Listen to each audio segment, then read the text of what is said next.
Hello everyone, welcome back to the channel believe in law.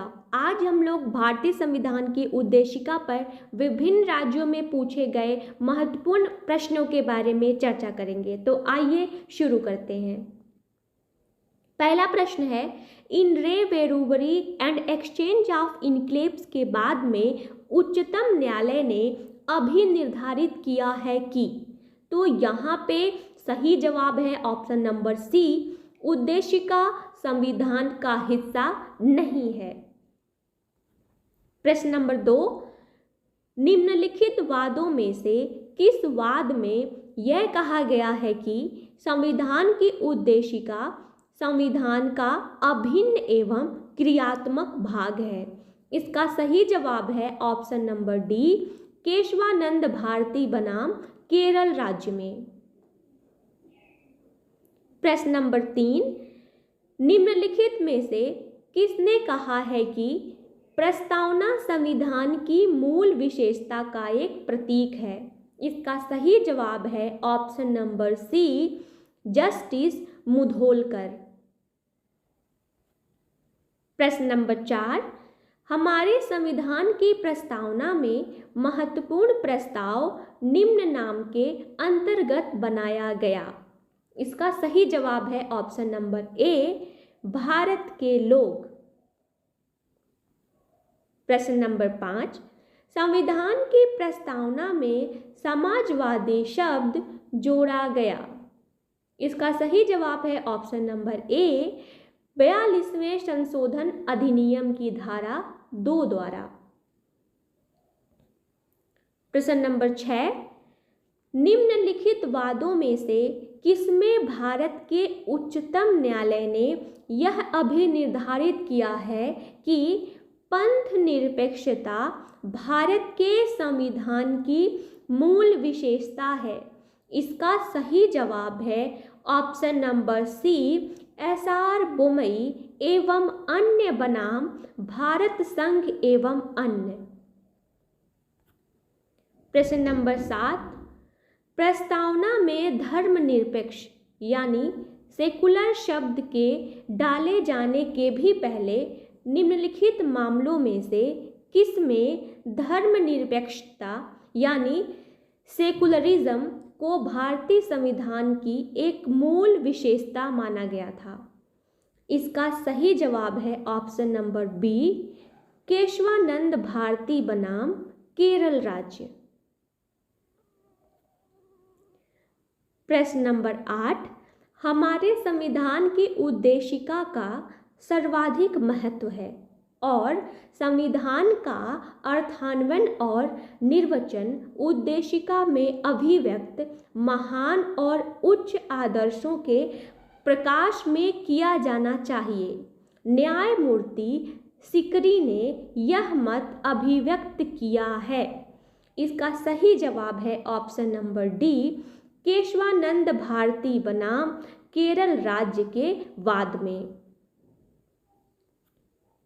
प्रश्न number 9, लोकतंत्र और संघवाद हमारे संविधान की आवश्यक विशेषताएं हैं और इसकी संरचना की मूल विशेषता है। यह अवलोकन एस.आर. बोमई बनाम भारत संघवाद में किया गया था। इसका सही जवाब है ऑप्शन नंबर ए, न्यायमूर्ति पी.वी. सावंत द्वारा।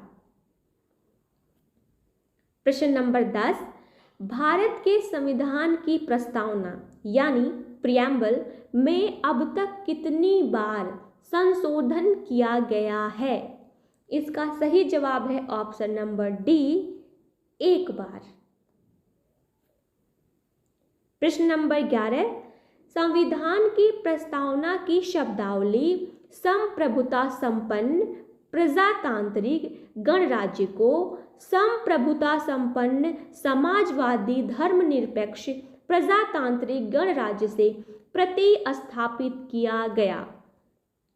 इसका सही जवाब है ऑप्शन नंबर सी, 42वां संशोधन प्रभावशील दिनांक 3/1/1977 द्वारा।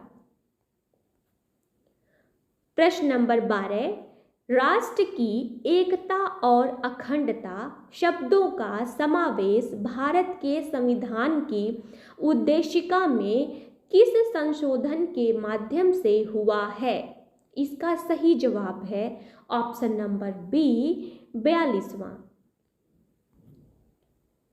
प्रश्न नंबर 13, भारत के संविधान के रचयिताओं का मानस निम्नलिखित में किसमें प्रतिबिंबित होता है? इसका सही जवाब है ऑप्शन नंबर ए उद्देशिका। प्रश्न नंबर 14, भारत के संविधान की प्रस्तावना में भारत के लोगों ने भारत को बनाने के लिए संकल्प लिया है। इसका सही जवाब है ऑप्शन नंबर सी प्रभुता संपन्न समाजवादी पंथ निरपेक्ष लोकतंत्रात्मक गणराज्य। प्रश्न नंबर 15, न्याय सामाजिक आर्थिक और राजनैतिक शब्दों का प्रयोग संविधान में हुआ है। इसका सही जवाब है ऑप्शन नंबर डी उद्देशिका और राज्य की नीति के निदेशक सिद्धांत। प्रश्न नंबर 16, भारतीय संविधान की उद्देशिका। इसका सही जवाब है ऑप्शन नंबर बी प्राप्त किए जाने वाले लक्ष्यों को इंगित करती है।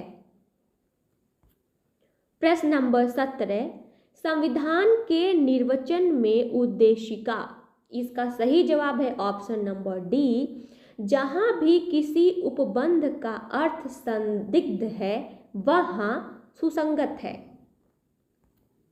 प्रश्न नंबर 18, निम्नलिखित में से किस मामले में जस्टिस हिदायतुल्लाह ने कहा कि प्रस्तावना संविधान की आत्मा है, शाश्वत और अटल? इसका सही जवाब है ऑप्शन नंबर बी गोलकनाथ मामला। प्रश्न नंबर 19, संविधान पर संविधान सभा के सदस्यों का अंतिम रूप से हस्ताक्षर हुआ। इसका सही जवाब है ऑप्शन नंबर ए 24 जनवरी 1950 को। प्रश्न नंबर 20, संविधान सभा के संवैधानिक परामर्शदाता कौन थे? इसका सही जवाब है option number C Shri BN Rao. प्रश्न नंबर 21, संविधान की प्रारूप समिति के समक्ष प्रस्तावना का प्रस्ताव किसने रखा? इसका सही जवाब है option number A Jawaharlal Nehru. प्रश्न नंबर 22, संविधान सभा ने राष्ट्रीय ध्वज तिरंगा को स्वीकार किया।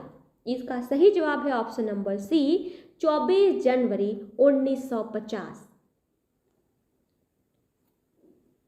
प्रश्न नंबर 23, निम्नलिखित में से किसकी सिफारिश पर संविधान सभा का गठन किया गया?